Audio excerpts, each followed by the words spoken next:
All right, we're here with a Saturday special. I'm really excited. A kind of fun football podcast slash Blitz, my other show. I am Isaac. You guys saw me last night, but we got another show. We got some awesome guests. Peter's joining us again. This is I don't even know how many times, like your 10th time on the show. How many times? Yeah, it's got to be up there. So you can't be that annoyed with me being a Packers fan if you keep coming back. That's your own. Well, that's your no, own thing it's just that I live in suburban Chicago. I'm used to dealing with insanity. I do retail down here, so it's really not much different. You messaged me some of your questions. You got some good stuff for them. But we've got the boys from the Franchise Tag podcast over in the UK. This is kind of cool. Fun Football is gone. We're talking overseas. I like it. Andrew and Adam, how you guys doing? Yeah, all good. Thanks, mate. Yeah, really happy to be on it. Really happy to join you guys and talk about football. Awesome, man. Yeah. Looking forward to it. Glad to be with another Packers fan. That's what we want, isn't it? And it's good to get away. I have to deal with this Giants fan over here. Where is he? That way. There we go. I'll get it right. So it's nice to have another Packers fan. So, yeah. And it's so funny because my normal co-host is also, it's not Peter, is a Bears fan himself. So I have to deal with that insanity. And then we did our picks yesterday, and he's telling me Minnesota's going to beat Green Bay, which I'm really torn on, and that Chicago is going to beat the Rams. So I have to deal with that bias like every week. It's interesting stuff. It's a difference between bias and honesty.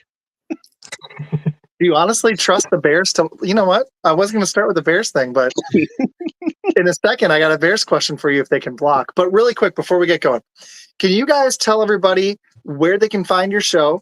I know where I can find you. I see you guys on Twitter all the time. But where they can find your show, when you guys normally do your shows every week. A little bit about your show. The floor is yours, guys. Alan, So if you want to come over to Franchise Tag UK, that's most of our on most of our socials. That's our handle. We are on Twitter, Instagram. I think we're on TikTok now. We're not on TikTok. We're too old for TikTok, but we have someone who does TikTok for us. YouTube page as well, the Franchise Tag podcast. And we've got plenty of shows going on every week. We do a review show. We have a chat show. We have Andrew doing the college show with one of our college writers, and then me and Andrew do the betting show every Friday, where we try and attempt to get some winners for everyone who's watching. So yeah, we've got plenty on. Always got some interviews on. Andrew, remember, because I've completely forgotten who was the college guy that we had on that Gareth interviewed. We had Patrick Payton on from FSU. Sorry, trying to think because we've got a few lined up as well behind the scenes that haven't gone live yet. So recently, obviously, we were at the game in Dublin as well to Georgia Tech versus FSU too. So got some good footage from that. So the college show, first year doing it, but it seems to be going quite well, and the traction of it seems quite good. So college football's never been in a better place. So it seems like a good time to do it. And I want to apologize, guys. I goofed up. I changed my podcast. Changed my logo. I should have done it after the show. So this isn't on Twitter. It will be later. I apologize. I forgot they changed the blue check mark. I just changed my logo today. Dang it, man. I feel bad. I'm sorry. I was trying to figure out why it wasn't on there. I was like, why isn't it on Twitter? So, I don't know if you can add your destination, but I apologize. I just realized it as you guys were going. So you guys had somebody from Florida. How was that? Talking to the boy from Florida State. Was that pretty fun? Yeah, it was really, really good, really interesting. Obviously, we didn't get him for too long. Obviously, it's middle of the season, got games coming up. He's going to be practicing and things. But so we got him for sort of 10, 15 minutes, get a good chat with him. And obviously, he's a decent prospect. He's a very talented player. So, it's one to go and watch it, keep an eye out on him. I think he will do things, and it'll go into the draft. So awesome. Well, we were having a fun conversation behind the scenes. I didn't even mean to go into Giant stuff. And as a Packers fan, we've got a lot of Packers. I literally just got an update 10 minutes ago that Jordan Love is going to be active. I actually heard some rumors that they're going to put Malik Willis in some packages in the game. We'll hit that in a second. But we were talking some Giant stuff behind the scenes. And I personally feel like they're a better team than they were last year. And I'm going to go to Andrew, and then I want to get everybody's takes on this. But let's just talk that Hard Knocks. What do you feel? How do you feel about the way they handled the offseason, deciding to let McKinney and Saquon Barkley go? They picked up Neighbors, which was awesome, but and they got Burns. Would you have done the move to get Burns and let go of McKinney and Barkley? What would you have done? Yeah, I suppose safety is a position. Obviously, we picked one up in the draft. He's very, very talented. So safety is that position where I think you can afford to let a safety go, despite the fact he was a team captain. He was good. He had his injury worries when he was with us. Mm-hmm. Don't mind that one too much, but the Saquon Barkley one does hurt quite a bit, especially with where he went going to the Eagles, how it was handled. Obviously, Hard Knocks showed it all. It showed you how it was dealt with. I think there was a bit of amateur hour from Sean there when it comes to how he's dealing with things. You know, he seems like a really, really nice guy.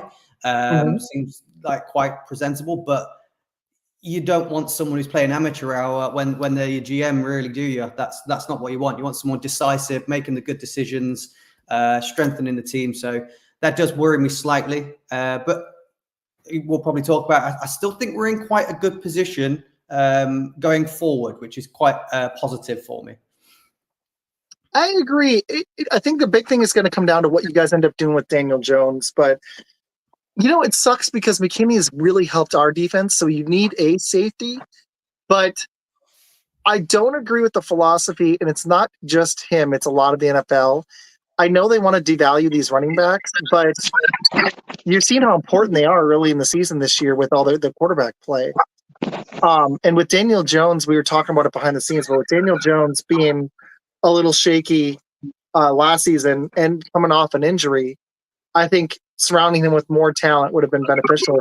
Not that Singletary's this complete scrub, but there's a big drop off between Saquon Barkley and Devin Singletary.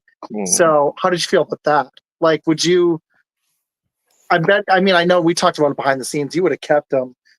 It just sucked because for that one, it was the way he handled it. It was like he was basically like, without saying it, it was like we're not really going to re-sign you. It was the way it came off, and it felt super dismissive for such a talented back. I know he's had some injuries, but I don't know. I just didn't like you said, it was amateur hour. I just didn't like the way it was done.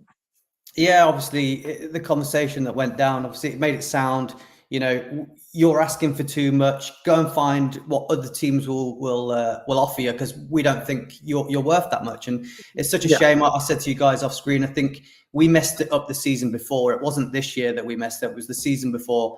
We shouldn't have franchise tagged him. We should have signed him, and we should have franchise tagged Daniel Jones because he'd only shown us one season what he was worth. And I would have said, I'm not 100% sure. There's something to work here. Let's franchise tag you. If you do it again, then you get the deal and we sign you and see what we can work out. So I think it was the season prior that we dropped the ball on it with Saquon. Obviously, this season with what's happened, it kind of is what it is. Like you said, we brought in Singletary, who's solid, but nowhere near as good as what Saquon's is. And front runner for Offensive Player of the Year already through sort of 3-4 weeks. So, yes, it's a shame that we let him go. He's a fan favorite. Everyone loved him. And we are a team that when your quarterback isn't a superstar, we lean on the run. We lean on the run to help us. It's what's got us through many a season. So it makes sense for us to have a high-end elite running back than a solid running back when that's how we play football. Well said. What I want to get everybody else's thoughts. Adam, what are your thoughts on how the Giants handled the offseason? I know you guys have probably had this conversation on your show too. But and then I kind of want to talk about, after me and Peter go, I want to talk about the Giants-Cowboys game that we just watched on Thursday. But what were your thoughts on how everything went down this offseason for the Giants? I mean, I kind of agree with Andrew in the way that it was messed up the year before. That was where it all kind of went a little bit wrong for them. And you know, Barkley was obviously the one who was the strong offensive weapon. Daniel Jones, little bit like we're not 100% sure on him, so it kind of made sense to go the completely other way to what they decided to do. When it comes to this off season that we've just had, I think given the fact that they'd put themselves in that position, in a way, there's not much point paying Saquon Barkley because you're not going to win now, and you don't pay a running back that sort of money if you're in a position and you can't win. It would seem a little bit of an odd thing to do, in my view. So I can understand why you would end up losing someone like Barkley. Yes, it's frustrating to watch. Yes, I imagine it's incredibly frustrating that he's at the Eagles doing what he's doing now. But given the situation that the team is in, where it just doesn't feel like they're going to be going to a Super Bowl anytime soon, that it would be mental to be paying 12, 13 million on your running back when you probably would want to sort of put that money into players that are going to be around for longer. So I think that made sense as to why they got rid of him. McKinney, obviously incredibly grateful about the fact that you decided to let him go and that we could take him, because I like him. I think he's a great player and, you know, was a team, one of the captains on that team. So that's the one that is probably the most surprising of the two. But at the same time, again, you know, if you're not in that position to start trying to win, then why are you paying big contracts to players when, you know, you're just not in that position yet? And I think that the Giants just desperately need to sort out their quarterback position first. And then once they've got that sorted, they can sort out the other things that are around them. Well said, Peter. I'm telling everybody it's on YouTube really quick because I feel bad. I forgot when you do the. I have a new logo. I forgot when you do it. It takes the show off. So, well said, guys. I agree. And GM is such an important position. Peter knows this. Poles has done really well for the Bears, other than protecting Caleb. That offensive line is the one area they've got to hit. But he at least has surrounded Caleb with weapons. I'd like to see a better running back, just being honest. I have DeAndre Swift, and he hasn't been good, and I don't really see the running back in that room. But we'll get the Bears in a second. Peter, what's your thoughts on how Shane handled the Giants and where they're at right now? Yeah, I've been going back and forth on that for a while. I would probably agree that signing Saquon like the season before would have been the smarter move, because then worst case, even if you don't want him and want to like start building around other like passing offense and stuff, you can at least trade him for assets then, as opposed to just losing him for nothing. That said, I also kind of get where they were coming forward with the approach a little bit, because up until how well he played last season, he hadn't played a full season in like the previous 3, and then finally did. So I get like their hesitancy with that too. Is, are we going to pay like 15, 16 million for someone who we're getting like 12 games out of at best? So That's an interesting thought. It's hard to kind of factor in where those two thoughts would kind of collide, I guess. That was my only thing, is that he has been injury prone, but I'm like, I don't know.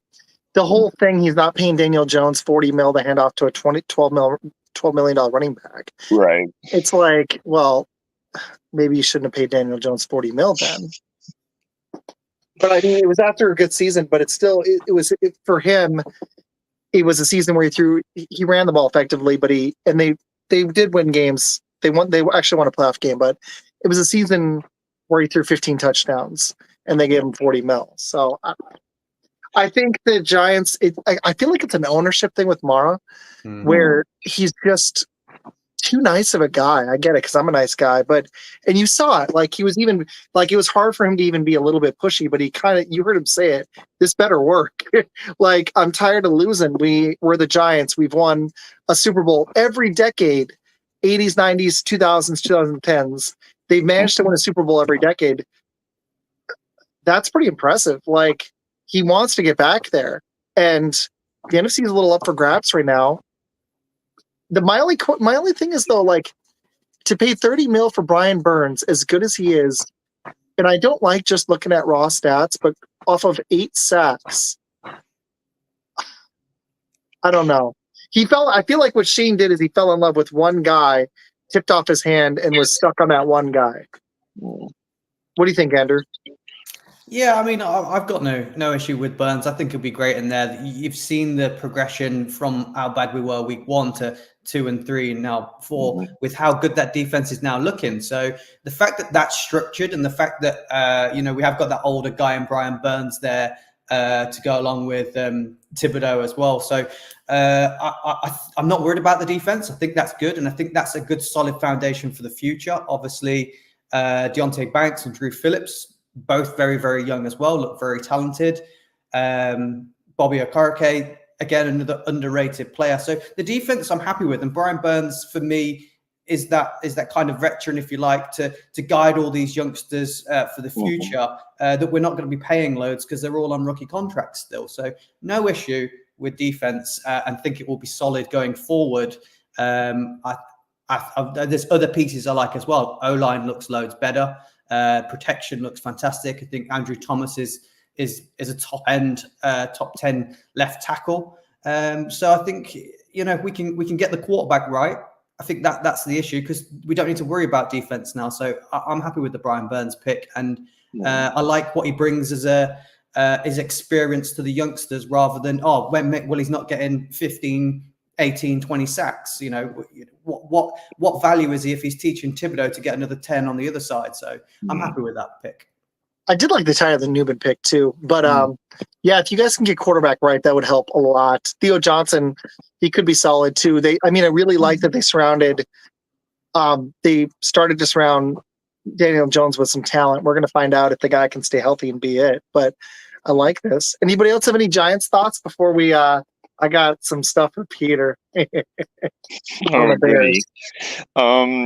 I actually did have one additional thought with Burns. It reminds me a lot of like two different things, just having seen like some of the defenses I have and being the time I've had being a Bears fan. It makes me think with Thibodeau kind of reminds me a lot of like how when the linebacking core with like Urlacher and Lance Briggs really took off is when we got like a Julius Peppers and Ted Washington on the line. It's freeing your playmakers up to not be drawing double teams on every play anymore because there's not enough people to do it. And to a lot of it almost kind of reads like a younger version, but kind of like how we had brought in Ngakoue last year or whatever. And you look at like the season that Justin Jones, among others, had because of like the mentorship and how Dexter and Pickens have grown and stuff like that. It's that you're paying the like $20 million for as opposed to just pure stats. I like it. And sorry, Adam, did you have any closing Giants thoughts? I think the only thing with the Giants is I think the Brian Burns trade was done maybe because they weren't 100% on the offense, and they thought that the best way that they're going to be able to win games is to have a very, very strong defense. And by bringing someone like him in, it really does sort of like, is kind of like the mentor to the younger guys when you've got a lot of young guys on that defense. So I think if you throw them two things together, that's probably why it made sense. Also, they got him at a much cheaper rate, didn't they, than what it was the year before when he was being touted. So I think that's another reason that they've probably done it. But I think it's a year where they need to sort of like go through it and just get to the other side and then move on, get themselves another quarterback, see if they can find that right guy, and then they can build from there on in, I think. And it's they're just not there right now. That's all it is for them. I agree. I don't think they're there yet. I think they were like, let's just like double down on this defensive line, this pass rush. Let's make it elite next to Lawrence and Thibodeau. If you got three guys that people have to worry about, that's a problem. I mean, I'm living near Dallas. You can see the Cowboys' problem with Lawrence being hurt. DeMarcus Lawrence being hurt, you can just double it up. You can put 2 or 3 blockers on Micah Parsons or just run away from him. Literally run the ball wherever side he's not on because they're not moving him around quite as much. He was effective in that game. Speaking of the Cowboys, let's segue into it. That game to me showed that the Cowboys' ceiling is significantly lowered from last year. And the Giants are a little bit more competitive. Malik Neighbors is a game breaker. And after that play, they had to stick Diggs on him, and he didn't make any long catches, but he was effective. It was moving the sticks, 10 yards, 12 yards.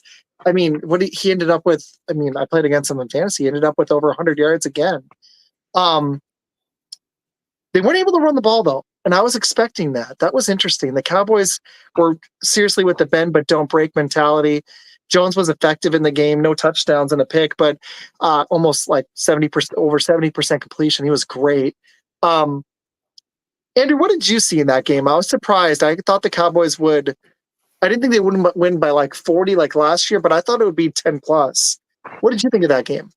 Well, I actually had the Giants coming away with a victory in that. I don't know whether that was more biased than. I almost did it. I was this close. I was like, the Cowboys have been bad, but if they lose the Giants, they're going to be so ticked off.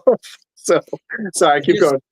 I just really think that they've put themselves in a hole. I think people need to now start talking about them, of what they're going to do going forward in the future, because what I've seen from them over the last few weeks, it's CeeDee Lamb, and that's about it for them on the offense for me. You talk about we couldn't run the ball, they can't run the ball at all. They're really struggling with that. So outside CeeDee Lamb, and obviously Dak Prescott, still very talented, they've got to pay a lot of people a lot of money, and they keep getting injuries, and their O-line's very young as well, that when they're unsure about. It's going to take them a few years now to sort of get this right. I don't think this is going to be their year to go and win it all. They're definitely not showing enough for me to go and win it all. So I'm now thinking, I'm watching the Giants play them. If we just had a slightly better quarterback play, and when we got down towards the red zone, could actually get the ball into the end zone and put up 7 rather than 3, we win that game comfortably. We dominated the clock. We were the better team on the night. So I'm now thinking, hang on, the Giants, there's lots of positives, as I've said, O-line, defense, a couple of great youngsters. If we get our quarterback right in the future, we're going to look good.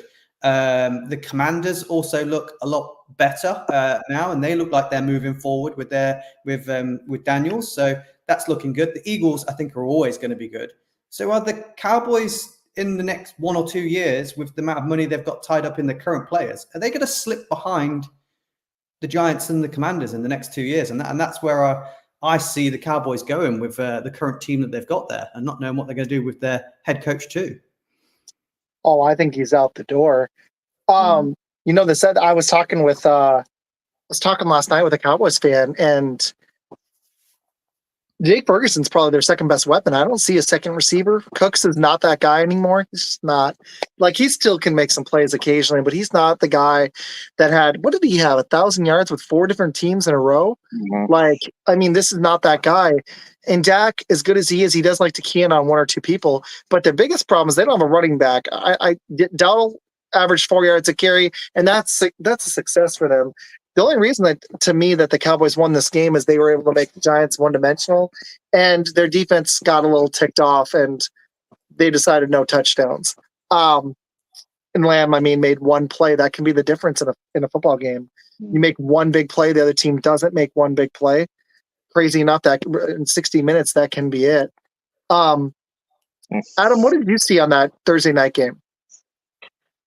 Well, we did our betting show, didn't we, on Friday? And the one thing that I came out at the beginning of that, when Andrew asked me about the game, I came out and said, I didn't see much difference, like, between the 2 teams. That was the thing that surprised me the most. It felt like that when watching the highlights of it, that it was very much two similar teams going against each other, and that was kind of the surprise of the whole thing, where you've got this kind of like the Cowboys are sort of like spoken about as though they're playoff contenders and they're going to sort of really go far, and the Giants are really struggling this year, and yet you see it in front of you, and there wasn't much difference in my view. Yes, the run game is pretty dead, to be brutally honest. There isn't much of a run game in Dallas. No. Jerry Jones comes out and goes, oh, well, we couldn't afford to bring in someone like Derrick Henry. I mean, You they've have got some money. $25 million cap space. So, Yeah. you tell me, could they have brought him in or not? So I think the overriding problem that Dallas have got is that they've put themselves in a hole by putting so much money into just a few players. You've had to pay Dak, you've had to pay CD Lamb.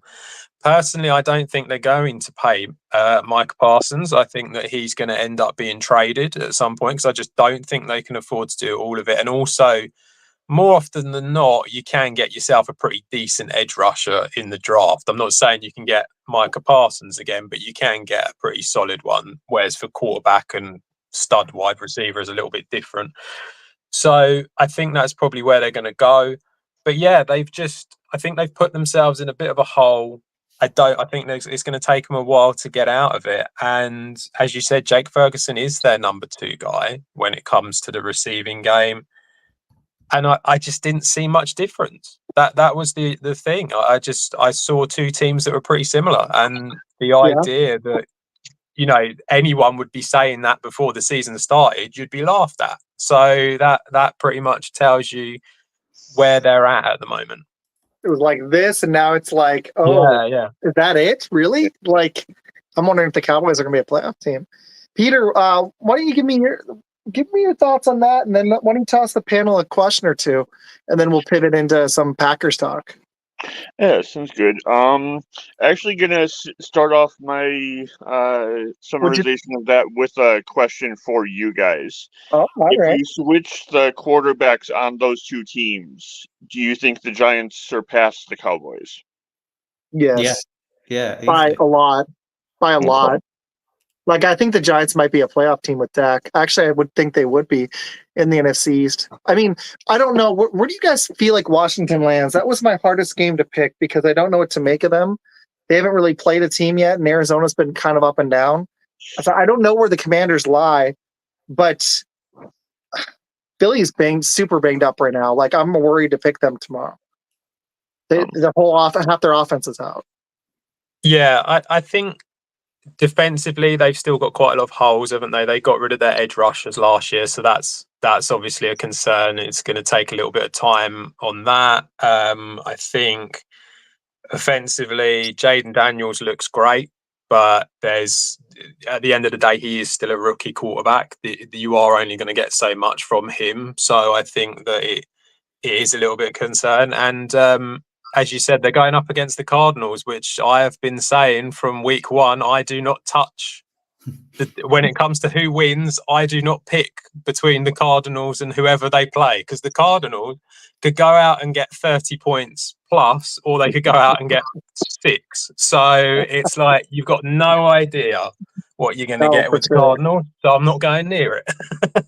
Well, I'm going to pick them, so I have to pick every game. It's not just a survivor.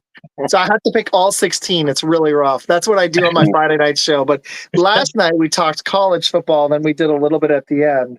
And that one I'm super torn on. But back to Peter's question. Do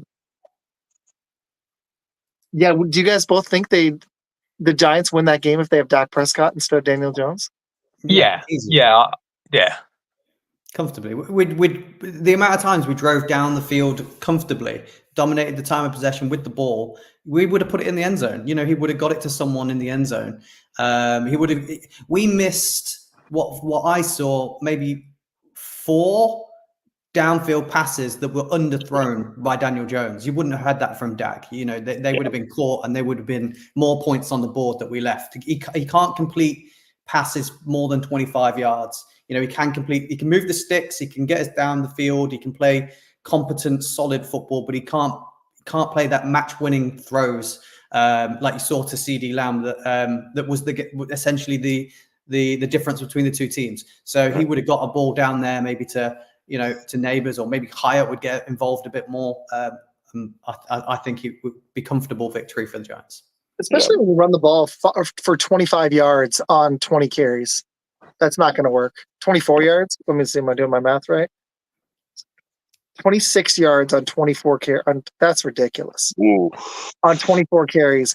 And what's funny is Jones completed a 28-yard pass and a 39-yard pass. But like you said, the biggest difference is Dak had 2 TDs and Jones had 0 and a pick. That's the game right there. And he was super effective. He was great getting the ball down the field, but like you nailed it, couldn't punch it in.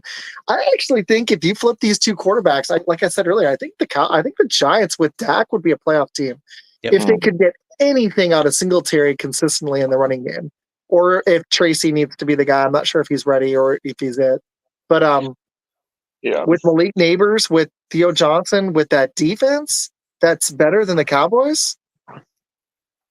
Yeah, I would think so. Peter, you got another one? In terms of that, no. That was the main one I had for that game specifically. Okay, I got one for the panel. Should the Packers start Jordan Love tomorrow, or should they let him get to 100% and give Malik Willis one more start? Is he fit? He's starting. He's active. I don't know. Then you play starting. I didn't see starting was the thing I haven't seen yet. But when I saw active, I'm like, he's going to play. I think if he's fit, then you play him. And if there's any doubt that he's not, then you go with Malik Willis. That's my point. I don't think he's 100. I think he's rushing to play off a sprained MCL. It's been 3 weeks. He could be close to 100. That's my whole thing. Against this Vikings D, that's legit. They don't have to do it. Like, they've put themselves in a position where they're 2-1. The worst that happens is they end up being 2-2. There's no point rushing someone back and messing up the whole season. But if he is fit, then you go for it. So it's a difficult one because he's always going to come out and say he wants to play. So this is where the coaching staff need to be strong and make a decision for him to a certain degree. That's where I wish that they would protect the player if he's not 100. I'm not out there. I've seen him play. He does look pretty darn good, honestly. But I'm just like, it's the time frame. It's only been, it'll be, I think 22 days of rest. Mm-hmm. I was hoping for, this is on the shorter end of the time frame, and he was pushing to play last week. So, Andrew, what do you think? Well, like you say, he was pushing to play last week, so maybe that is the week that he needs, and he is actually fitter than you actually know. But it's not as if you've been getting poor play from Malik Willis. He's been playing at a high level, and you've been winning games comfortably with him. I know it's a big matchup, and the fans all really want this one to be a win. So, I think with the play that you've been having with Malik Willis, Jordan Love is an upgrade. I think you do win this one. I think that's what might be playing in the guys' heads for this one. But Malik Willis is doing a job, and he's doing it well. And you've been winning games comfortably and looking good. So there's no reason why, if he isn't fully fit, that you should roll with what you've got. It's not as if your main quarterback's out and it's all gone to pot and you need him back desperately. Okay, Peter, what do you think? Another one I'm really conflicted on because this is where I have to really take my bias out of it. But honestly, just from someone who's dealt with knee injury specifically, I would say no. I don't think he should, unless he's absolutely 100%, and it's like an independent doctor saying that. Then that's one thing. But other than that, no, especially because I think this defense is a lot better than we were expecting it to be at the start of the season. And if he's not 100% and able to move around, that's a recipe for disaster. And then if he re-injures it, that's probably season ending at this point. So honestly, just from that perspective, I would say no, I don't think he should play tomorrow. Good stuff. I like it. Okay, that's kind of where I'm at too. Good takes, guys. I like it.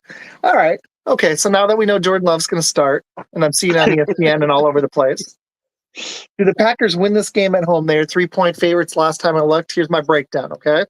This is what I do on Friday nights, and me and Bill are actually going to hey, Janae, we are going to a Packer bar tomorrow. I'm excited. It's our first time doing a live show. I'm going to promote it briefly. And me and Bill are going to break down the Packers-Vikings, but I'm so excited for this game, I'm going to do it again. They're 2.5-point favorites. The over and under is 44.5. Heavy bets are in Minnesota. I'm taking my bias out of it. I'm actually taking Minnesota right now. I don't want to. And I don't, the funny thing is, I'm not sure if I fully believe this Minnesota team yet, but Brian Flores, he's done a number on some actual teams. They completely destroyed the Giants. We don't know how good if they're going to be a playoff team. They beat up on San Fran. I know they were banged up, but the number they just did on Houston, it's early in the season. Mirages can happen, but this is starting to become a trend. And I'm worried Love shaking off the rust, not playing for the last 2 weeks, 3 weeks of rest off this injury. I'm worried he's not going to be 100% Jordan Love. And if we're being honest, Jordan Love was uneven in week 1, and he's a young quarterback. I think this is going to be a tough one for him at home. And Aaron Jones is going to be ticked off at Green Bay. So I'm leaning Minnesota in a close one. I think they win by like 6 or 7. Adam, you got to talk me out of it. I think that so a lot of people are bigging up the Vikings defense for obvious reasons, but the one thing that I would say is that they're very, very good against the run, and they're not actually that great when it comes to the pass. They give up a lot of receiving yards in games. They're currently 26th in the NFL over the first 3 weeks when it comes to giving up rushing yards. And I think that what you're looking at is you're looking at a San Francisco team who really like to run the ball. You're looking at a Houston team who, certainly in the first week with Joe Mixon, and I think the second week as well, showed that although they've got all these weapons, it's running the ball is what DeMeco Ryans really wants for that at the beginning of games. So you're going up against 2 teams that really like to run the ball. I know that the Packers can run the ball. I know that Josh Jacobs can do it. But even with Malik Willis at quarterback, we have seen that, him using these wide receivers. And I think that really Green Bay are not a run first team. They have all these different weapons, and that's where it's a little bit different. So I understand why people are saying what they're saying about the Vikings defense, but I actually don't think it's necessarily as good as what a lot of people are saying if you're against a specific team who can pass the ball and pass the ball well. And I think whether you've got Malik Willis or you've got Jordan Love, obviously more so with Jordan Love than Malik Willis, but I think with either one, they will be able to exploit the fact that you can pass the ball on them. I think they're going to try and bottle up the run straight away. So I don't expect Josh Jacobs to get much in the game. And so that's going to be difficult because you're not going to have both sides. But I do really think that this Green Bay offense with all of these wide receivers, and that's another thing, you've got so many wide receivers that can all do different things. It's incredibly difficult to be able to cover all of them. You don't necessarily know which one's going to do which at which time. And so I think if you throw them things in together, I don't get me wrong, I think the Vikings will be a tight game. That's why the spread's at 3. We think it is going to be a tight game, but I don't think that defense is necessarily going to be as amazing as what it has been in the last couple of games. I like it. I actually think there's a chance we get up to 100 yards because we've been averaging it's early in the season, but the Packers have been averaging, if you can believe it, they're first in the NFL with 204 rushing yards a game. And that's LaFleur's offense right there. But Malik Willis I'm curious if they're going to get him in some packages because they like what he's been able to do. Some Wildcat or just his first game back, if they're going to deploy him in some multiple ways to try to create a spark in the running game to take the pressure off of Jordan Love. But Adam, you nailed it. They're 26th in their pass defense. Our pass defense is what scares me, but we've been able to create turnovers. I'm curious if we can get Darnold to make some mistakes. As good as he's been. Andrew, what are you thinking? Minnesota are a team that tend to play better at home, and they're away this time. And it's when it's the divisional game, kind of stats go out the window a little bit, and it comes down to things like, one team plays inside, one team plays outside, one team's better at home, and I think that's the sort of case because when we're looking at it on paper, I still rate the Packers defense. There's some massive names on there, and you're only going to get better and better each week. I think Jeff Hafley's going to do good work with that defense, and they're going to show up. So it's, everyone's talking about the Vikings defense, how good they've been, but you're highlighting errors, you're highlighting where they can't do. I don't think you give your own team enough credit on defense. You played well over the last couple of weeks on defense. So I've got no issue with that. And as Adam says, the weapons that you've got on offense, it's not a case of, just go and double team Christian Watson or Jaden Reed or whatever it is. You've got to watch every single one of them. Adam's hot on Wicks getting involved a lot, which is someone that no one talks about. And me and Adam are both massive fans of Bo Melton as well, if he gets get a chance as too. But I like the Packers in this one. They're at home, so that's why I like them. I do agree that it'll be a close game, and that's my defining factor for them. They're the home team, and Vikings tend to play better at home than they do away. Wow. So I'm the only one taking Vikings so far, and you guys are making me want to go Green Bay. Peter, yeah, I know what you're going to do. Yeah, well, don't worry. You've got company picking Minnesota now, so think of it that way. But biggest reason, I know, their passing defense does get, the bad rep with being, 26th in overall stuff allowed or whatever. But if you look at specifically what they're ranked in the red zone in terms of pass defense, I think they're, league average or slightly better.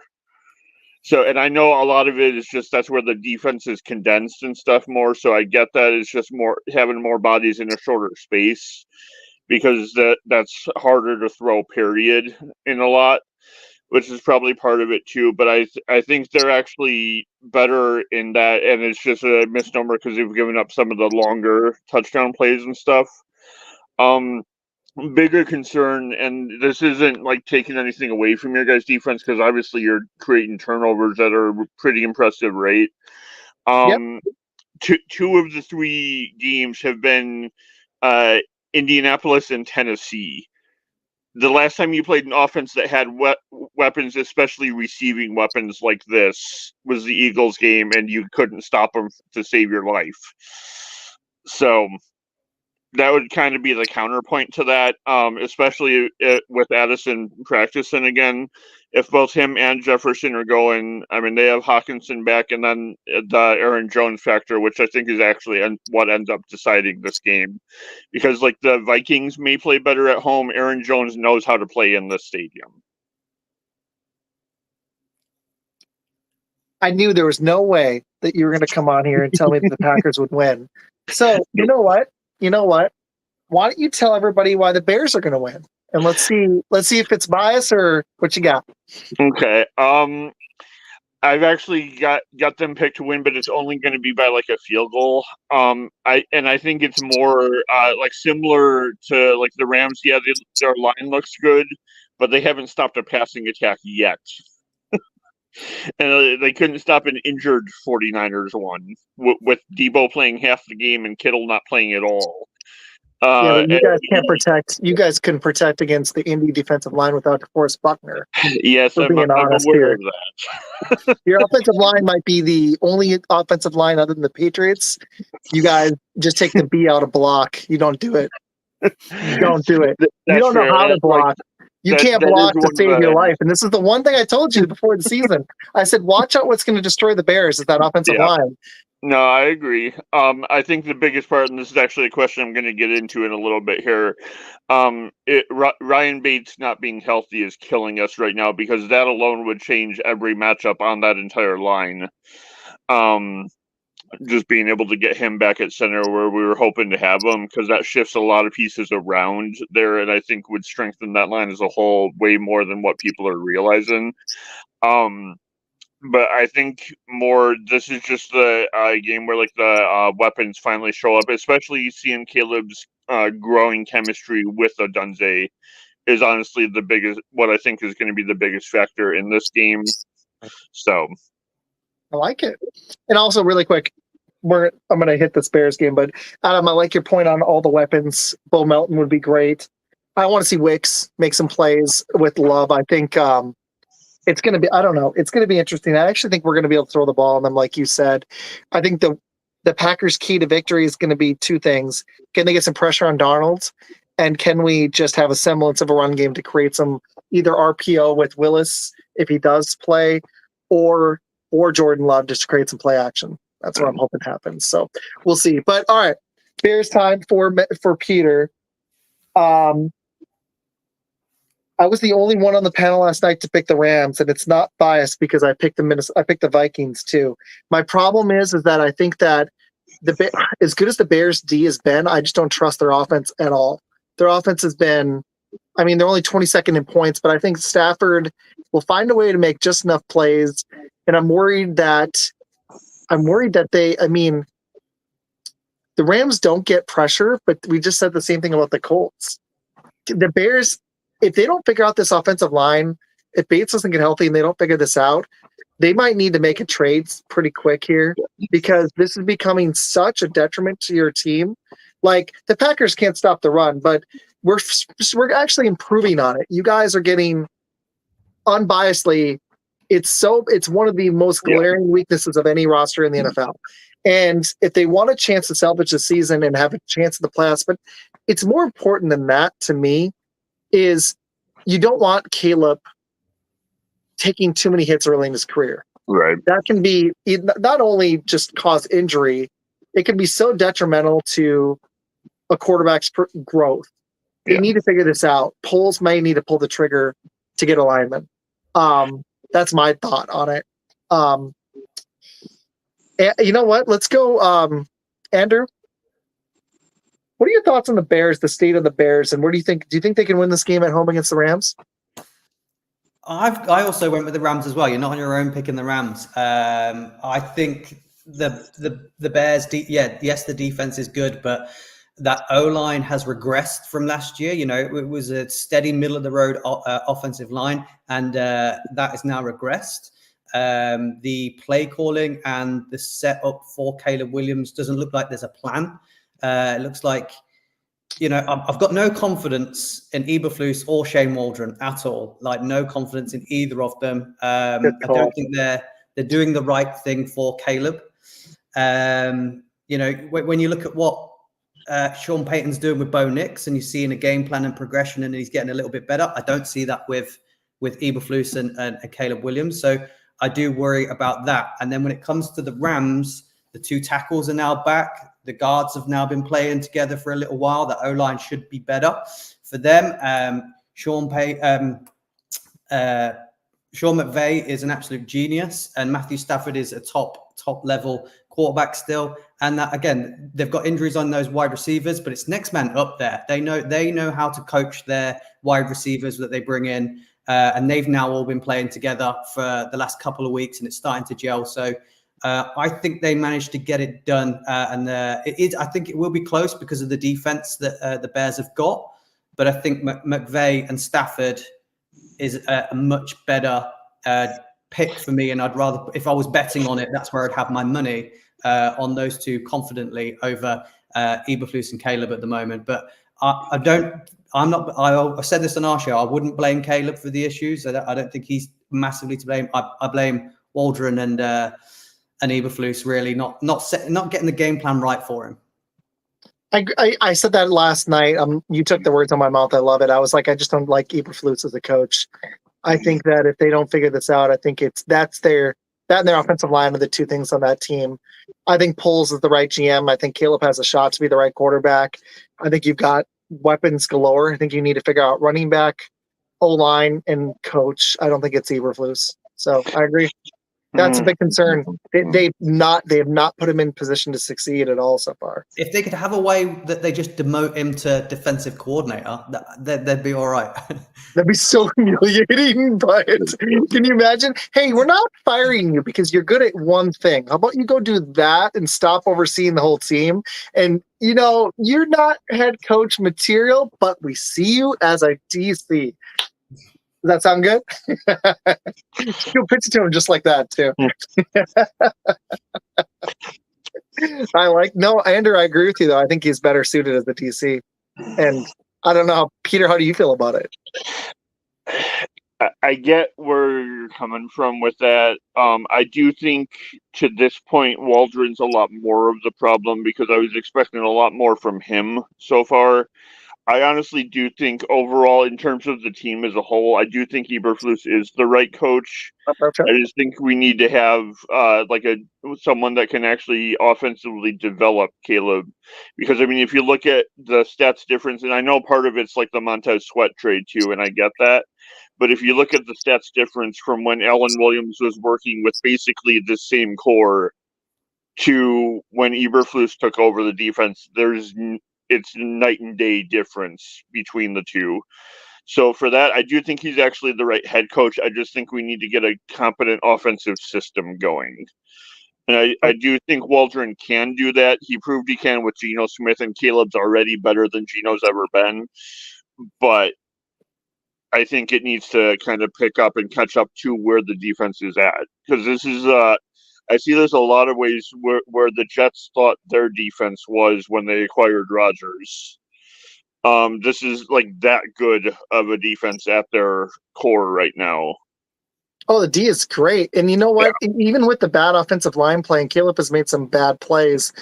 You're still not – it's impressive that he still showed some progression last week, and you're not seeing what you're seeing from the Jaguars where, like, Trevor Lawrence – I mean, I'm watching Monday Night Football, man, and Lawrence as a guy just wide open, sailed it like 7-10 yards over the guy's head. And I was like, something's wrong. It was like Deshaun Watson level bad. Like even Daniel Jones looked, even though he had that pick, he looked far more effective against Dallas than those two quarterbacks. Yeah. I mean, they took the title away from Bryce Young. But okay, back on the Bears thing. Adam, what are you thinking on this game? On the game specifically, again, we both came out and said the Rams. I just, it's the O-line. That is what it is. It is so scary to see what they're doing to another exciting young quarterback. It really is, and it's like to do this again after what with Justin Fields. It just feels like why are you going down this route? And I know that. The partnership with Odunze is looking like it's getting better, and I think that in time that'll be a great weapon to have. You could have gone and got a really good O-line guy at number 9. You could have traded down and got a really good O-line guy at further down in the first round. And I mean, someone like Fuanga, who we were saying when we were doing the draft show how much we really liked him. And you look at what he's doing at the Saints, and I know it's not going to fix all the problems. I understand that, but it would have been one hell of a big piece that would have made a difference. And DJ Moore's there, and DJ Moore's good. And, Cole Kmet is a decent option, and you could have gone and got yourself another wide receiver in the draft. And it just felt like, I know it's a bit like, I kind of likened it to the similar, like the Jamar Chase or Panay Sewell argument for that the Bengals had. It's not quite the same thing, but it's like it was that sort of choice, and it just kind of felt like what they've done with that O-line. You're just going to need Caleb to run around like crazy in order to be able to do anything. And yes, he did that at USC, so it's not like he's not used to doing it, but it's gonna be tough. And I think that as great as as we've said, that the defense is brilliant. You saw that at the back end of last year how well that defense improved, and that is going to continue. But the offense, if you haven't got a solid O-line, and we're seeing that quite a lot in the NFL just in general. If you haven't got a solid O-line, you're seeing teams having real problems, and there is a lack of real top quality O-line play compared to what there has been. And so I think that is what concerns me the most, because in the I don't mean it in a horrible way about the Colts, but they are not a good team. The Colts are not a good team at all, and yet they managed to get a win, and the reason they got that win was the O-line, of the Bears, and just sort of like that was the problem. And I think that's what's going to cause the issue. And if I take my Green Bay hat away, take this away, and I sort of go like, I would like to, you'd like to see them do well. Then Right. No, I I'd would. like to see Caleb. I'd like to see Caleb do well. I mean, I Yeah. thought he was incredibly impressive in college, and you'd like to see him do well. But I just see the same thing happening again as what happened with Justin Fields in that sort of like O-line, not enough protection, running around like crazy, and you could potentially end up injuring him because of that. And then the other thing, and this is just me on my soapbox, I have a go about this all the time. Don't have a defensive-minded head coach. Just don't do it. If you have an offensive-minded head coach, because this is what the problem's going to be. You're going to get a good offensive-minded OC. He's going to do great with Caleb, and then someone's going to nick him. And then you got to start all over again. And it's madness. Just get a strong OC as your head coach, pair him up with your, franchise quarterback, and you'll have him there for as long as that quarterback does well. And that's just me. I've always It been only saying works that. if you have a Hall of Fame quarterback or a really good one like, Bill Belichick or like Mike Tomlin. It only works then. And it only worked for Tomlin because he had Big Ben, and he's been struggling since until this year. Now, Yeah. Fields, ironically, is playing well. But Fields is playing well with good offensive line play, good coaching, and it's an excellent defense. The Bears are not the best defense in the league. The Steelers are by far the best defense in the NFL right now. As good as the Bears D is, Redtrud just nailed it. They're risking. You guys both said it as well. Adam, Andrew, they're risking injury. They are. he hits the Bears, but they are risking injury. And it's undermining the whole offense. They're averaging a league worst with this talent, 3.7 yards per play. Yeah. Like, that's pitiful. To me, as good of a GM as Poles is, if he doesn't get this figured out, it's on him. Yeah. He's the GM. It's on him, and he needs to do it now. Don't wait a season. He needs to pull the trigger on something, figure out something, because this is not working. And that's the sole reason I'm picking the Rams. I'm being honest, Peter. I'm picking the Rams because I just don't trust your offensive line. It's killing your roster. It is. Yeah. And you know what? I'm going to try to wrap it close to an hour. I have so much more I could do, but I do also feel like we've been seeing this for a few years now. Guys don't play in the preseason anymore. Not only did they go from 4 to 3 games, but they don't play in the preseason. So we're seeing players get injured more. We're seeing offensive lines, which is a huge chemistry thing. The whole offense is, but people don't realize how much chemistry matters for those 5 guys to be in sync. When one is out, it can just mess the whole thing up.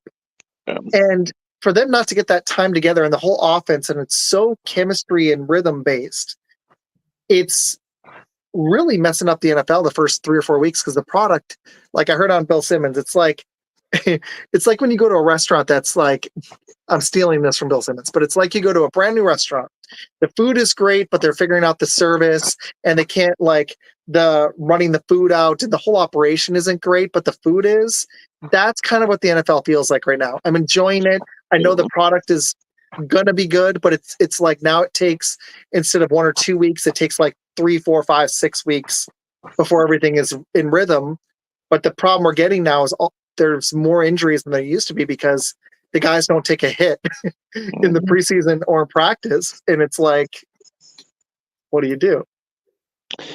Yeah, no, that's the one of the issues that I've had with this shortening the preseason and then lengthening the regular season and stuff like that. Is like, there's no way that doesn't lead to more injuries, because the preseason is what the guys used to use to actually get ready to play the 16 games. And now it's gotten, like, I get that player safety has to be a thing, but they've gone way overboard to the point where, and I'm saying this at 41 and recovering from second shoulder surgery. Mm-hmm. The way they call stuff right now, I could step in and play quarterback in that league and not even be concerned, because no one can touch me. Yet, though, last year you had record quarterback injuries. Isn't that crazy? Because offensive line play has been horrendous, and you got guys injured on offensive lines, that makes the offensive line play even worse. and it takes multiple weeks to get decent more than it Right. used to. So you have quarterbacks getting hurt everywhere. And Rev's on that point. He's saying that the Bears should have drafted Adunze. They should not have drafted him as good as he is. They should have gone offensive line. And there were a lot of good offensive linemen there. Yeah, I actually blame the Titans and Falcons for that, because I think that was initially the plan, because we were under the impression that minimum one of them was going to select a Dunze and he wasn't going to be there. We actually had a trade in place with, I forget whether it was the Chargers or Raiders, to move down. And I have a feeling at that point it was going to be the offensive line, but Odunze falling to 9, I get the whole discussion with the O-line, especially as bad as it's looked without Bates there now. But you imagine what Caleb wouldn't be doing without that weapon if DJ Moore was the only receiver that he had if Allen was hurt right now. Well, there's a counterpoint to that. If the offensive line was playing significantly better, they actually might be a better product than what they're doing, because right now they're the worst offense in the NFL. So Yeah, I agree with you with one weapon, but with more time, I don't know. With better run play, it'd probably be better, actually, even though you would think with weaponry it'd be worse. If their offensive line was playing 15% better than they are right now, or even 10, let's say they jumped significantly to 20 because of that big of an upgrade on one of the spots on the O-line, because it is 1/5 of the offensive line, so 20%. Yeah. Let's say you had 20% better offensive line play. I think you would actually be up to middle of the pack on offense, even with just DJ Moore and Cole Kmet. I'd want to say yes, but I've been so disappointed in DeAndre Swift that I just don't know if I can get to yes with that. Fair, but I think a lot of that. I honestly also think that Roshan should be starting at this point. So, do you think it's the running backs? Because I do think that's a large part of it. Like, I think if you had like a Saquon Barkley, you'd look better. But the offensive line is the problem. Hey, but I told them about an hour. I want to ask them for help on a pick. I'm old. I'm going to run to the restroom really quick. Know you had a couple more questions, so go ahead. Yeah, Peter, keep one with them. Actually, on the note of the offensive line, and like I said, I've got a theory on this because of how it would change the matchups. But how much do you think that Ryan Bates not being able to play yet is affecting them? I mean, I think that any sort of center's a really difficult position, isn't it? And so if you lose that, you lose the guy who's doing that all the time, then it's going to be really, really difficult. So it will have quite a significant impact on it. I think you might see it. Am I right that the Steelers center is out injured, isn't he, for this game? They're saying, and so I think you might see that will affect their run game this week. And I think that the center, it's such a sort of specific position to play that it's going to cause issues, I think. But I mean, yes, he would improve that O-line probably significantly, actually, but I still think that there's issues there, and that really it's just that the investment hasn't been made when it probably needs to be. Okay. How about you, Andrew? Yeah, I mean, obviously, center's a key position in terms of getting the snap right, getting viewing the defense, things like that. But ultimately, you're really struggling on the outside. You know, you've seen all the viral videos of your tackles just letting people walk past them and having a free shot. Although center is a big position, that is definitely where it all starts from. If you're no good on the tackles, then it doesn't matter what your center's really doing. You're not getting beat through the middle. You're getting beat blocking around the outside. So I think that's a big problem. Here's the one and only reason, and as much as I do see what you guys are saying, here's the one and only reason I'm gonna disagree with that.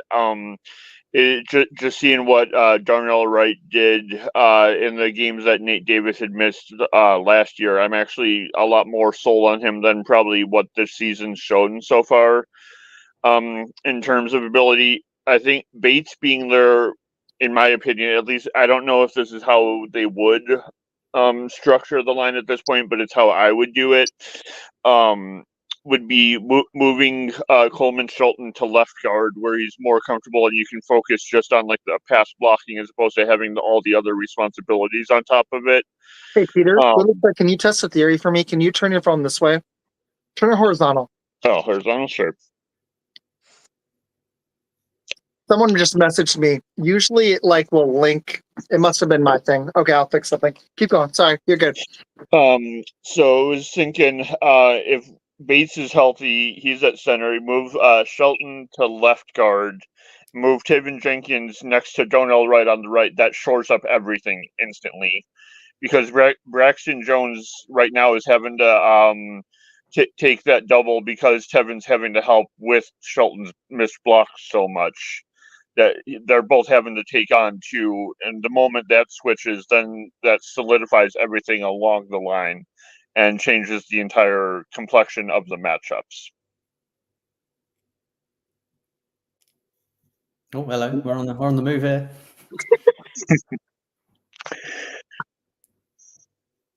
Oh, Isaac, you're on mute. Oh, no, you've disappeared. There you go. It used to like put everybody like faces right next to each other, and it's something I think it's something I'm doing. I'll figure it out. Interesting. Okay, you're good. Sorry, keep going. Sorry. So in I'll terms of that, I think what would you think if the line would change if Bates were to be back at center and then that changes the matchups like I was? I think that one lineman can help significantly. I think that would be huge. I still might actually go out there and try to get another lineman. I don't know. Like, my problem is I did just make the point. One lineman can make a massive difference. I don't know. This is a tough one because I feel like you guys. I'm not trying to be mean, but I feel like you guys, like the Packers, could make. Everyone says we have a lot of talent on D, and we do, but it hasn't really panned. I still feel like you guys could. I don't know. I feel like you could still use a guard, an upgrade at guard, honestly. Yeah, and I think that's more like I don't disagree, but I think that's more kind of what I'm seeing Bates as too, because him coming in at center does upgrade the guards because it moves Shelton to where he's supposed to be and lets us bench Nate Davis because then we put Tim and Jenkins on the other guard side next to right. So there's an instant upgrade on both positions there just because Nate Davis is on the bench and not taking up a guard spot.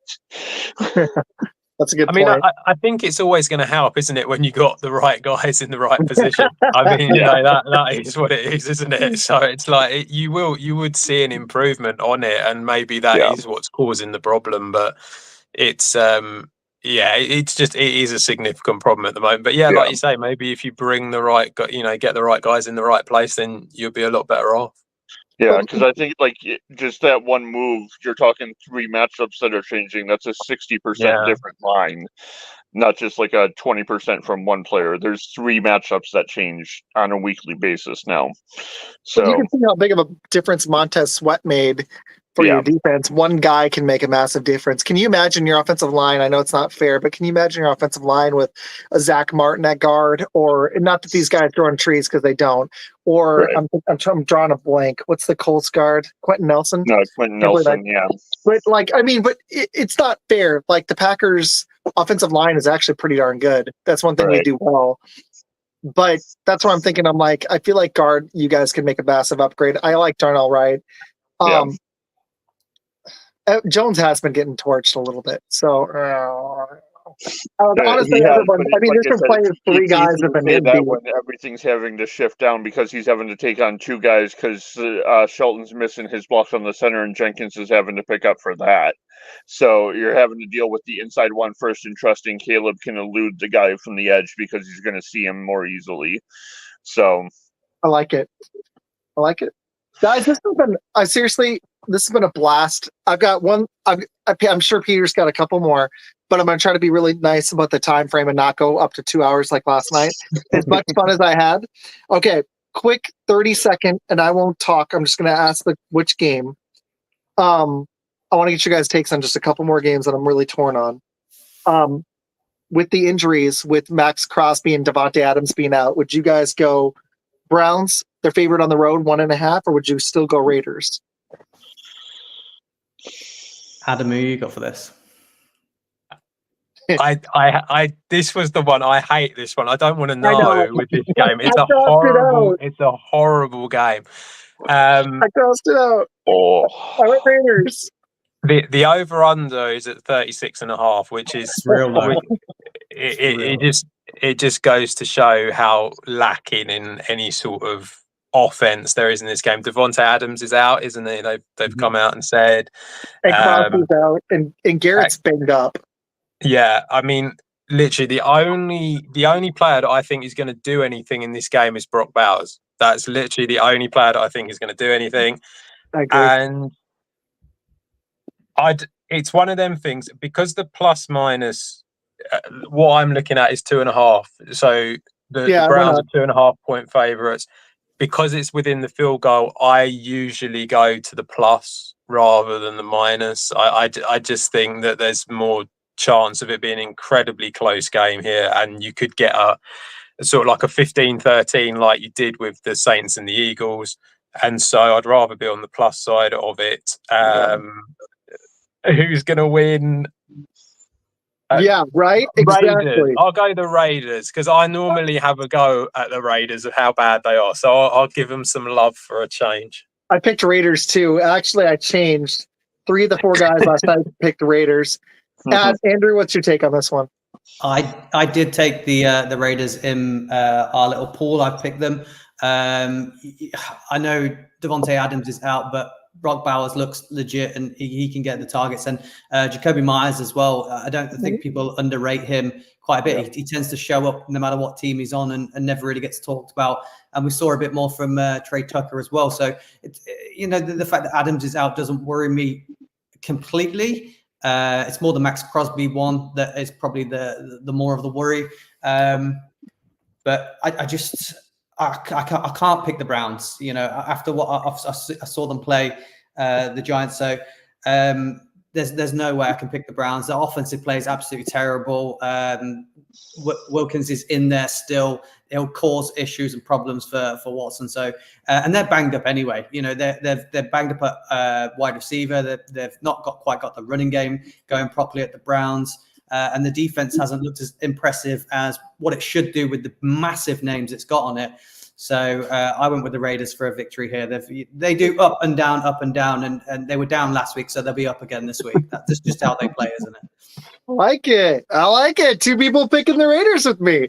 Peter, are you going to be the contrarian, or you got the Raiders? Actually have the Raiders as well. Biggest reason being that as good as Cleveland's secondary has played overall, against tight ends they struggle, and my opinion, they're facing arguably the best tight end duo in the league right now with Bowers and Michael Mayer. Mayer's out, isn't he? Mayer's out. Oh, he is? Okay, well, even still, they suck against tight ends, and with Garrett being out too, there you go. Bowers is going to single-handedly just walk over everyone else on that defense. Good breakdowns, guys. I really like the Jacoby Myers point too. Yeah. And I mean, if we're being honest, is there a more dysfunctional roster in the NFL other than the Jaguars than Cleveland right now? I mean, Deshaun Watson and that offense just look just terrible. Like the guy, seriously, the move might be to bench Deshaun Watson at this. Yep. Yeah. What do you do? Like, you can't cut him. I mean, I don't know. Okay, I got one more I want to ask you all about. I mean, honestly, I'd like to ask you about all of them, but I'll be nice. Buffalo, Baltimore. I took Buffalo, even on the road. I know that puts the Ravens down to 1-3, and that feels like that's not going to happen. But I just think Buffalo's a better team. I just do. They've been. I know it's been early in the season, but I think Josh Allen's on a mission to prove that he's not a turnover machine. I think he took it to heart. He used to be 1-for-1 turnovers. Now he hasn't turned the ball over, and not only is that offense clicking, I love how methodical it is. It's adjusted. It reminds me of the Chiefs after Mahomes lost Tyreek Hill and honestly, it just continues to happen. His depth of target just keeps going down every season. But this game feels like I don't know. I know the Ravens are going to be upset, but I don't even trust them to hold a lead. So even if they get ahead, the Bills are better than the Cowboys. I don't even trust the Ravens even if they're ahead to close. They're bad at it. John Harbaugh, to me, I don't know. I don't consider him an elite coach anymore. I don't consider him like he's okay. I'm thinking Bills here, honestly. That's my take. I've got more reasons on it, but Peter, why don't you start? What do you think on that Bills Ravens game? Oh boy, Right? it's definitely tough. I'm kind of leaning Ravens, and not any indictment on the Bills, because I honestly love the way they're playing so far, especially with not thinking that their offense was going to be anything to write home about this year, with them not drafting the receiver and stuff like that. I think it's more just, I think as bad as he's looked in terms of actual stats production so far, Andrews is starting to look more like himself in terms of how he's running the routes and stuff like that. And I think that having that duo of tight ends, which is arguably probably the only one I would take ahead of Oakland when both of them are healthy, or the Raiders anyway, when both of them are healthy, it is having Likely and Andrews there. And I just think they've got to step up at some point and prove why they are that. And I think this could end up being that game, but I think it's going to be an absolute shootout, which means basically whoever has the ball last is probably going to win. Good stuff, man. I like it. All right, Adam, what do you think on this one? So I've gone for the Ravens on this particular one. The reason being for me is I think that the Bills are a run-first team, and that the Ravens are the best when it comes to bottling up the run. So far in the season, I think that they're going to be able to restrict James Cook because of that, and probably a little bit of Josh Allen as well when he uses his legs. I think they'll probably be able to restrict that a little bit, which it is a big weapon. And obviously the Bills are still going to be able to score on them. They're still going to be able to pass on them. The Ravens are actually the worst when it comes to giving up passing yards. So I think that they will be able to score on them through that. But I think by being able to take the run away, I think it's just going to sort of maybe bring that Bills offense down a little bit. A lot of people are very excited about the Bills because they got 47 points in the last game. They were going up against the Jags. The Jags defense is awful.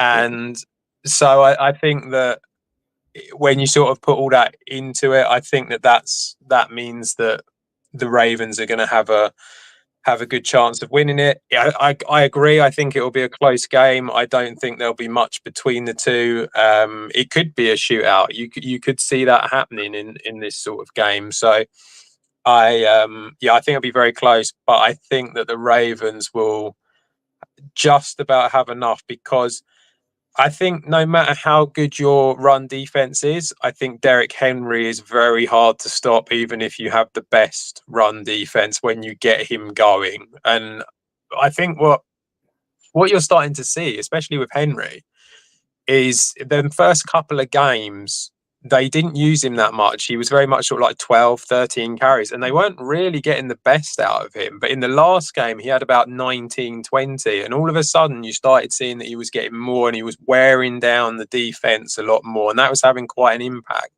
I think you're going to see that they're going to do that more and more often. And although Harbaugh has come out and said, we're not going to use him for like 25 carries a game, I think they're probably going to work out that there was a reason that Tennessee did it, because it works. And so that they're going to kind of go down that route a little bit more. But yeah, I think it'll be very close, but I'm going to go for the Ravens just. Andrew, you going Bills with me, or you going Ravens? Yeah. I've been hot on the Bills in the preseason. Yeah, all right. They haven't let me down yet so far. I was a massive. I felt like Josh Allen was cheated out of the MVP last year. You know, that winning streak that he took at the end, he carried his team on his back to get them to the playoffs and win the division again. He's just carried that over again and gone. He's playing at an MVP level already through the early start of the season. And I've also said, we've seen the top level elite quarterbacks get rid of their wide receivers and still do well with their receivers that they bring in. And he can do that. Diggs wasn't great at the back end of last year anyway. So there's no worry on that receiving core for me. And as we said, I think there's a bit of a hangover now with the Ravens. You're seeing now McDonald's gone. The defense has lost pieces. It's not quite ready and there yet. We've said already across this podcast that it's taken teams maybe 4, 5, 6 weeks to gel because they're not playing in preseason, and we're seeing the effects of that. They lost guys on the O-line. So I just think that the Ravens are going to be good back end of the year, and now's the time to beat them early while they're still figuring some things out. You said they're trying to figure out the Derrick Henry thing. They're trying to figure out the Mark Andrews thing. Whereas I feel like the Bills have an identity. They know who they are. They know how they're going to play, and Josh Allen will put that team on his back and get the victory. So I know that James Cook isn't going to maybe be as effective as what he has been, but I think Keon Coleman is a sneaky one to have a big game this week with what the way he plays. I feel like this is going to suit the game for him. So I have gone the Bills as well. And I mean, it scares me that Ravens defense is it's the hottest and cold defense in the NFL. They're first in rushing, but 32nd in passing. That's not good. And I think Josh Allen's going to rip that apart. I just do. They've been terrible in the past. I got to get my one dig at the Ravens here too, just because it feels good. As much as I'm picking them to win tomorrow, what do you expect when you have a defense with Eddie Jackson in the secondary? Now you know I let him walk. I like it. Good take. Peter, to let them out of here at an hour and a half, because I'd said around an hour and we're over that. Yep. And do you have one last question for them? Yeah. Okay. So I tend to ask this one historically, but I'm going to change it up a little bit. Since each of you started watching the NFL, so roughly like around when that was, and who would you say are the top 5 wide receivers you've ever seen play? Well, I've been watching it a lot longer than Adam, so I'll let Adam go first. Okay. Yeah, I mean, so when I first started watching it, the very first time I watched it, I was only about 9 or 10, but I only literally would have seen a couple of games, and then sort of like over here, obviously football or soccer right. kind of takes over here, and then I've only been watching it probably. What's it been? Probably about 6 years, I'd say I've been watching it. So I've never been to America. So I haven't actually seen any games in America. The only games I would have seen would have been in this country at the London Games. So top 5 wide receivers that have been at the London Games. Let me think. I mean, I suppose I saw Zay Flowers last year when I saw the Ravens Titans game. I think Hopkins was played. Did Hopkins play that one, Andrew? I think Hopkins played. I remember seeing the Chargers Colts when Phillip Rivers was quarterback there. So that would have been Keenan Allen and Mike Williams. They played then. I don't think the Colts had anyone that great then. Michael Pittman? No, he wouldn't have been. I don't think he would have been there then. No, he wasn't there. You're right.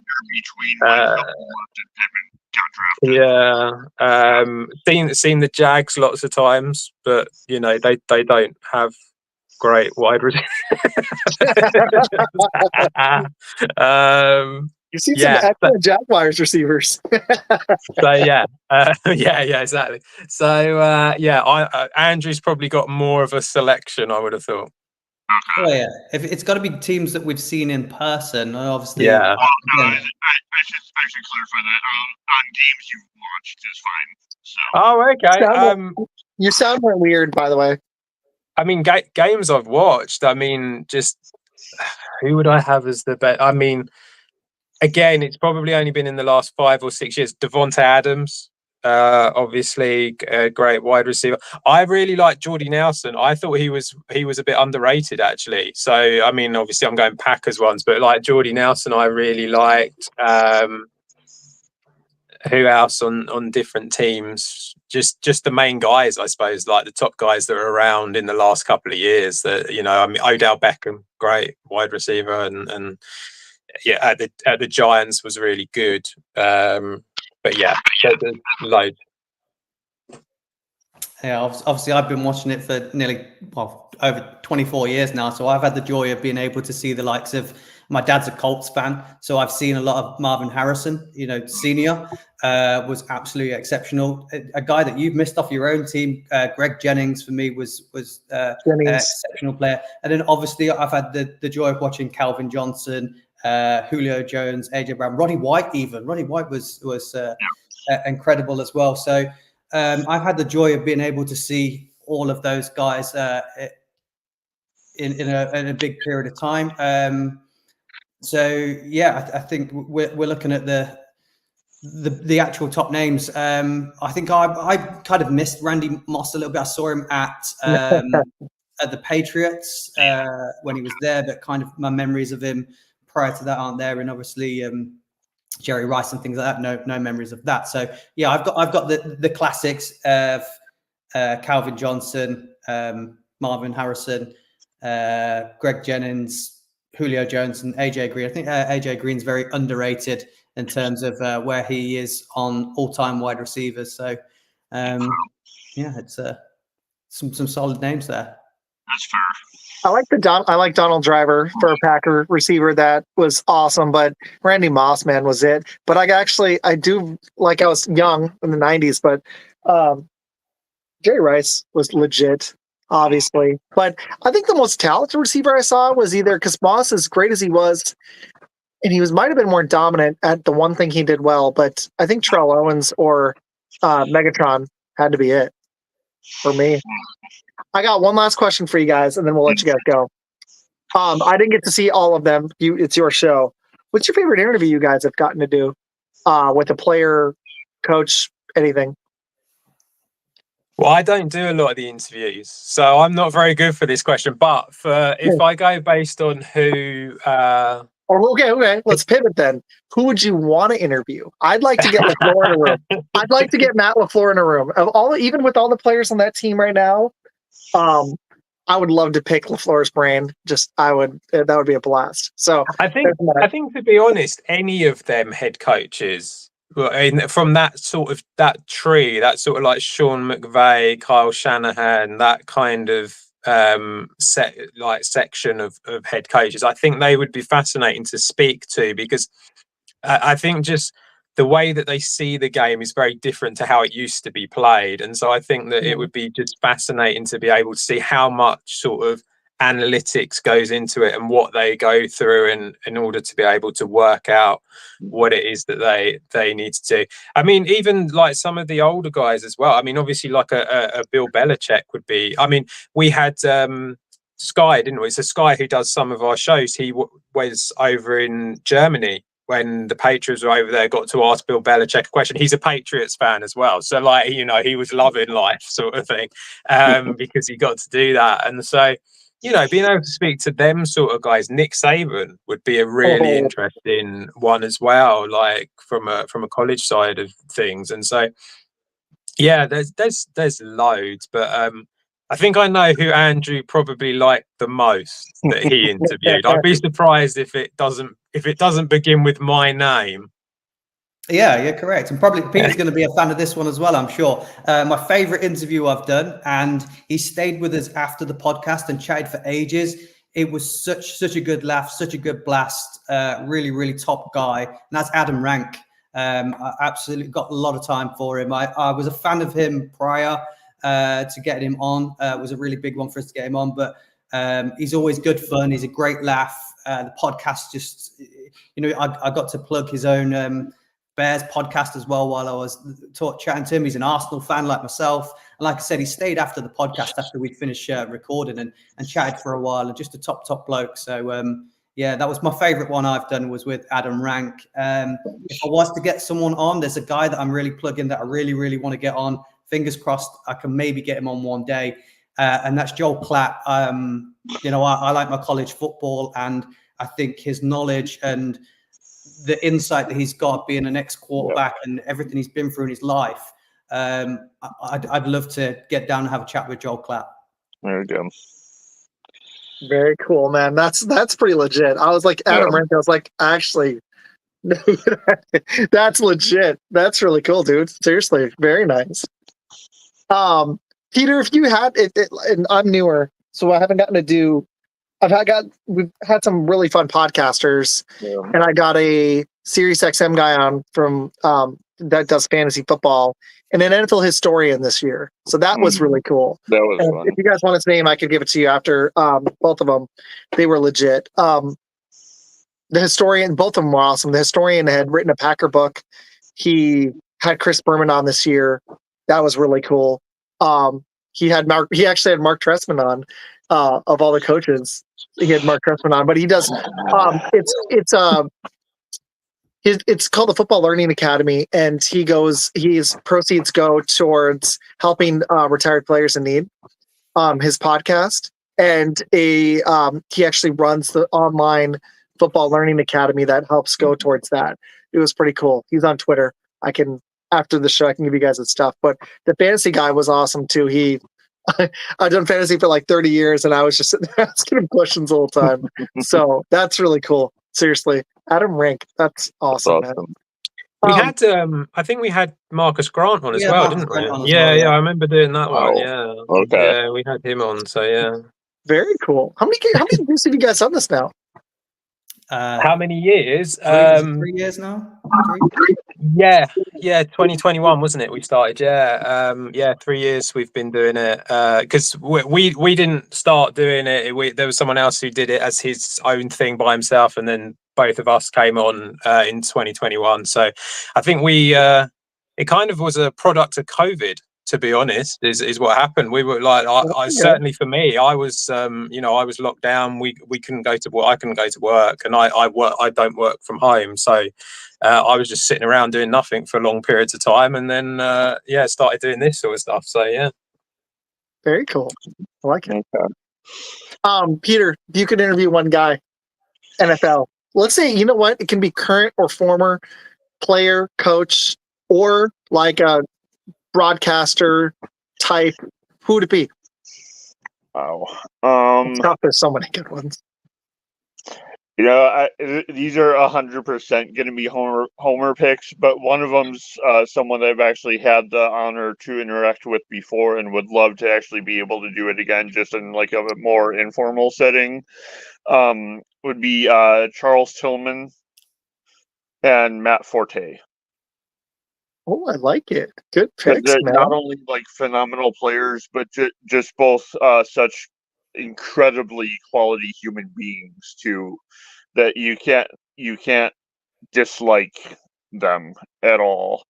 And real quick, because I know we're way over what we were hoping to keep you guys and such, but the story I have with Charles Tillman, I'd gone to his the benefit for one of the foundations that he supports and stuff like that. And he's literally waiting at the entrance table where people like sign in.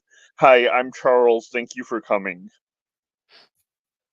I was like, that's all I needed to know right there. Very cool. I like that. That's good stuff, man. Hey guys, thank you so much for seriously for giving up your time on a Saturday. Yes. I know we went an hour and a half, but I appreciate it. This was a lot of fun. Awesome insight. Peter, thank you for stepping in as co-host. Appreciate you, dude.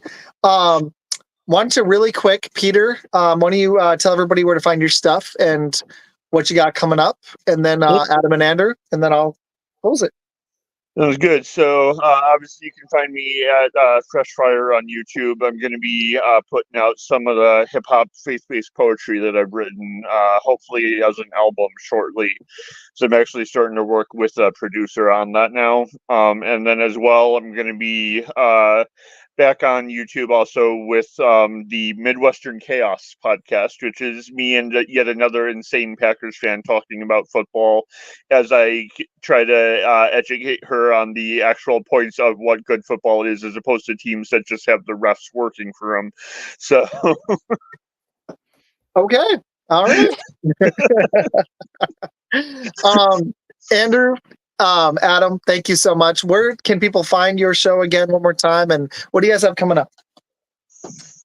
Just Franchise Tag UK and Franchise Tag Podcast on all socials and YouTube. And what we've got coming up, we've got the London games coming up. We've got guys that are going to be there for the London games. So for all three of them, we're doing media for that. And Andrew, you're going to Germany, aren't you? With Fred, you're going to be doing the game over there, the Panthers Giants game. So that'll be good. We'll have media for that as well. And every week, like I said, the 4 shows. So we've got loads going on. Just find us on any social you want and have a chat with us. And thank you for your time. Tomorrow I've got the live show. Hold on. Me and Bill will be at the Brass Tap in Roanoke, Texas. 11 a.m. We'll be starting the show. Unfortunately, it looks like it won't be on Twitter because I decided to change my logo today. Wish I'd waited till Monday. I forgot they take your stuff off live because they're stupid. So I apologize to you guys that this wasn't live on Twitter. I forgot that when you change your logo, they do that. Anyways, I'll have this for people so they can scan and watch on YouTube, but we'll be there. It's our first live show anywhere. I've started this almost a year ago, and I'm just excited somebody wants to watch our show at a bar. So that's what we're going on tomorrow. So we'll be doing Packers Vikings, and we'll hit a few of the other games that I'm pretty excited about in some fantasy football. We need to do a little more fantasy. So yeah, I appreciate it, guys. Andrew, Adam, Peter, seriously, thank you, dude, for stepping in. Appreciate you. Awesome questions. And I'm just going to say this before I close, and you're going to be super mad at me, but go Packers and the Bears suck. See you guys soon. Yeah.